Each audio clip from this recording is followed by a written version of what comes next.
Who should I pray for? A.B. Simpson, the leader of the Christian Missionary Alliance movement, this Canadian pastor, he said that prayer is the mighty engine that is to move the missionary work. So it's actually prayer that moves mission. It's in place of prayer, I start to desire differently so that I work differently, so that I labor differently. So it's a famous story about A.B. Simpson that he used to sit in his time alone with God and pray with his arms wrapped around a globe. And he would say the names of different nations. And as he would hug the globe, tears would come down his cheeks as he would just weep and pray over the nations. Psalm 126 says, "Those who sow in tears will reap in joy." So as he's praying for these nations, God downloads God's heart for those people to the intercessor, and he starts to care more. Apart from prayer, you probably won't care about those around you or the nations that have never heard. But when you pray for them, God supernaturally begins to give you his heart for them. So it's like what Paul says in Philippians 1. Where he says in verse 8, "I long for you with the affections of Christ, and this is my prayer." How do you get to where you long for anybody with the affections of Christ? It's verse 9. It's in prayer. And so when you're praying, then there starts to be this growing desire, this growing anguish.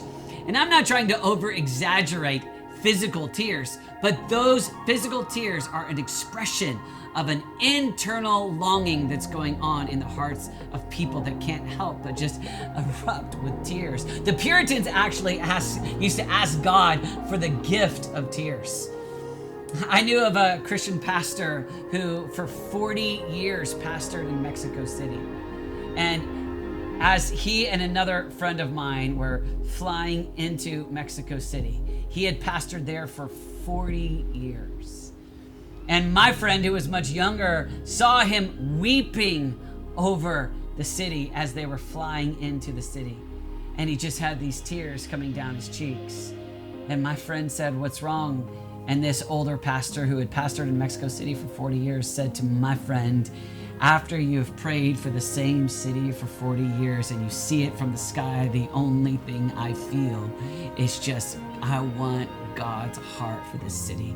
I want these people to know Jesus."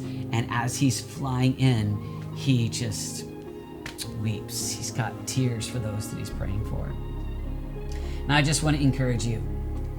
You may not currently even possess a little desire for lost people, or for our city, or for America, or for the nations.